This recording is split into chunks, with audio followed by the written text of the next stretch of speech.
Good people, what's up? Let's go. Listen, I've been thinking. My homie asked me about this, so I'm gonna weigh in. So I don't know if you know, but South Korea is facing one of the lowest birth rates in the world, and in response, the government is exploring innovative solutions to encourage larger families. One of the more talked about proposal is offering financial incentives that'll go directly to the parents for having children.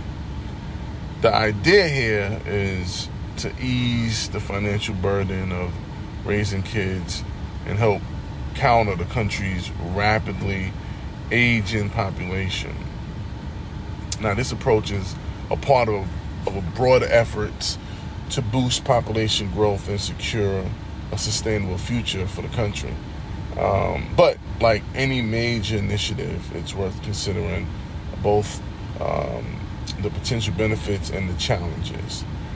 On the plus side, offering financial incentives could lead to an increased birth rate, which is the main goal. It could also serve as an economic stimulus, with more children eventually leading to a larger future workforce. Direct payments might help reduce the financial pressure on parents, especially low-income families, making it easier for them to afford having more kids. Additionally, a growing population can help balance the age structure, which would relieve some of the pressure on social welfare systems. There's also the potential for this kind of government support to boost public trust and satisfaction, particularly among young couples who are considering starting a family, perhaps, right? However, there are some downsides to consider. For me, this might be a short-term solution, rather, while financial incentives could provide an immediate boost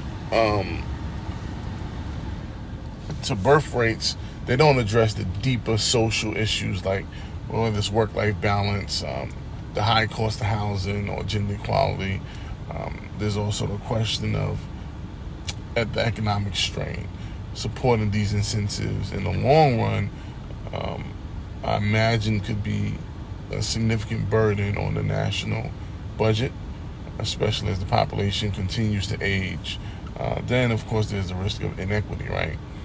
These benefits might mainly help those who are already planning to have children, potentially widening economic disparities. So some might see these incentives as insufficient or even missing the mark, believing that money alone can't solve the complex issues surrounding parenthood. I also think there's a possibility for misuse, where some might have children primarily for financial gains without the resources or intent to properly care for said children. So how can we combat these cons? And of course, I know the answers, but I don't know all of them. But here's a thought. One may be taking a comprehensive approach, right? This could include not just a financial aid, but also policies that address work-life balance, like extended parental leave, flexible work hours, and affordable childcare, if they have it expanded, right? Housing assistance could also be key in offering subsidies or affordable options for young families to reduce living expenses, ensuring that these expenses are, sustainable. That's the crucial point too, right? Possibly through diversified funding sources, including public and private partnerships.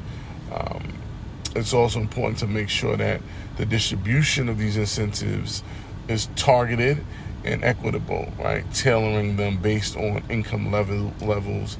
That could help ensure that support reaches those who are truly in need the most, and expanding incentives to include support for education, healthcare, extracurricular activities could benefit all children, not just newborns.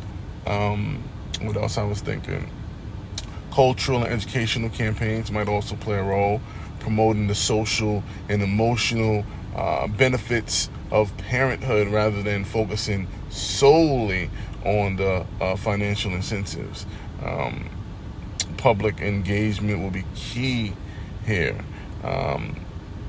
Bringing communities into conversations about the importance of parenting and child rearing to help align societal values with population goals.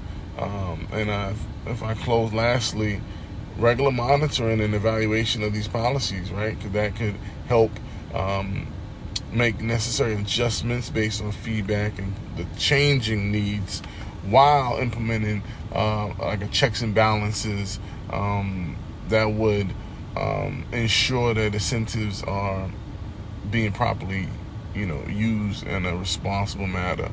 In the end, the goal will be to create a holistic approach that addresses the underlying social, economical, and cultural factors contributing to South Korea's low birth rate. This way, any increase in population growth would be both sustainable and equitable. So those are some of my thoughts. I sat with it for a minute and I want to share. What do you think? I'd love to hear your take. So feel free to drop your thoughts in the comments. And full speed. Remember, it's all about you. Yeah.